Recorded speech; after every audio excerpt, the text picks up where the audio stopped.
اعوذ باللہ من الشیطان الرجیم، بسم اللہ الرحمن الرحیم۔ میرا نام ہے علی رضا خان اور آپ دیکھ رہے ہیں مسلم سائی بائی خان۔ اس ویڈیو میں آپ کو خوش آمدید کہتا ہوں۔ آج کی جو ہماری ویڈیو کا جو عنوان ہے وہ ہے ربضہ کا ریگستان اور حضرت ابوذر غفاری کا آخری وقت۔ یہ ایک پردرد واقعہ ہے۔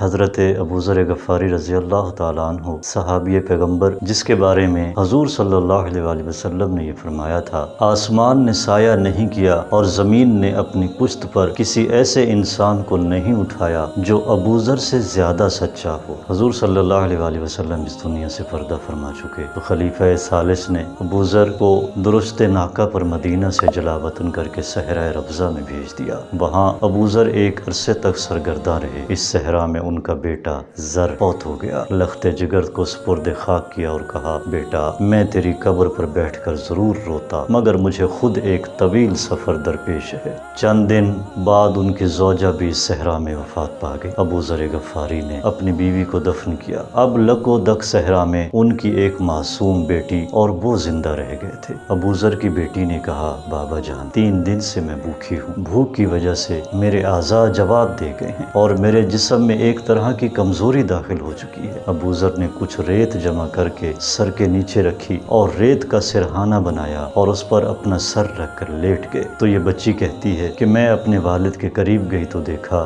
ان کی آنکھوں کی پتلیاں پھر چکی ہیں اور ان پر نزع کا عالم طاری تھا۔ بچی کہتی ہے، میں یہ دیکھ کر رونے لگی اور میں نے کہا کہ بابا جان آپ کا وقت آخر آن پہنچا، لیکن اس صحرا میں اکیلی ہوں، تجہیز و تکفین کیسے کروں گی؟ میرے والد نے میری طرف دیکھا اور کہا، پیاری بیٹی جب میں فوت ہو جاؤں تو میرے چہرے پر میری ابا کا دامن ڈال دینا اور عراق کے راستے پر جا کر بیٹھ جانا۔ وہاں سے ایک قافلہ گزرے گا، ان سے کہنا کہ صحابی پیغمبر صلی اللہ علیہ وآلہ وسلم ابوذر اس دنیا سے رخصت ہو گیا ہے، ان کی تجہیز و تکفین کرو۔ مجھے اس کی خبر رسول خدا صلی اللہ علیہ وآلہ وسلم نے جنگ تبوک سے واپسی پر دی تھی۔ بچی روایت کرتی ہے، ربضہ کے چند افراد میرے والد کی عیادت کے لیے آئے اور کہا، آپ کو کس چیز کا خوف ہے؟ ابوذر نے کہا، مجھے اپنے گناہوں کا خوف ہے۔ لوگوں نے کہا، تمہیں کس چیز کی ضرورت ہے؟ ابوذر نے کہا، اللہ کی رحمت کی ضرورت ہے۔ لوگوں نے کہا، کیا تمہارے لیے کوئی طبیب لائیں؟ تو ابوذر نے کہا، طبیب نے تو بیماری دی ہے۔ بچی کہتی ہے کہ جب میرے والد کی نظر ملک الموت پر پڑی تو انہوں نے کہا، میں اس دوست کو خوش آمدید کہتا ہوں جو انتہائی احتیاج کے وقت میرے پاس آیا ہے۔ وہ شخص کبھی کامیاب نہ ہو جو تجھے دیکھ کر پشیمان ہوتا ہے۔ پروردگارا تو اپنی رحمت میں مجھے جلد جگہ عطا کر، تو بہتر جانتا ہے کہ میں ہمیشہ سے تیری ملاقات کا آرزو مند رہا ہوں اور میں نے موت کو کبھی بھی ناپسند نہیں کیا تھا۔ جب میرے والد کی وفات ہو گئی تو میں نے ان کے چہرے پر عبا ڈالی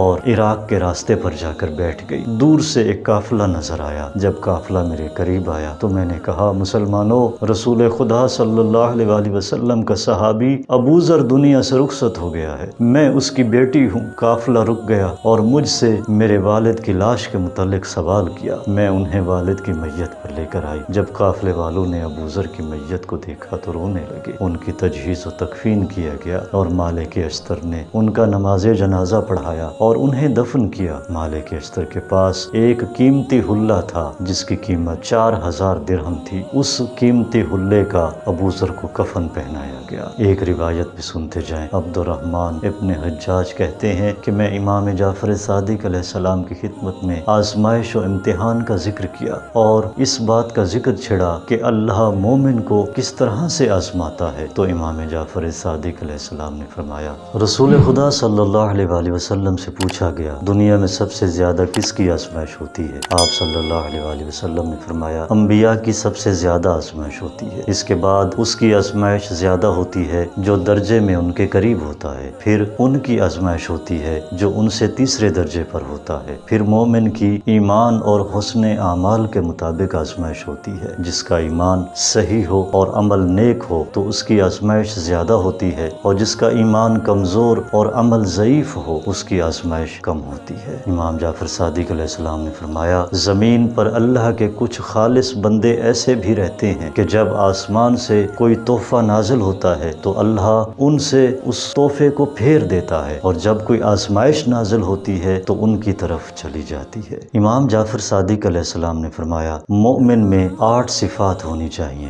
فتنہ و آشوب کے وقت پروقار ہو، آزمائش کے وقت صابر ہو، نعمت و فراخی کے وقت شاکر ہو، خدا کے عطا کردہ رزق پر قانع ہو، دشمنوں پر بھی ستم نہ کرے، دوستوں کی وجہ سے اپنے آپ کو گناہوں سے آلودہ نہ کرے، اپنے آپ کو زحمت میں ڈالے لیکن دوسروں کو آسودہ رکھے۔ علم مومن کا دوست اور حلم اس کا وزیر ہے، اور صبر اس کا امیر لشکر ہے، اور نرمی و ملائمت اس کے لیے بمنزلہ والد ہوتا ہے۔ السلام علیکم۔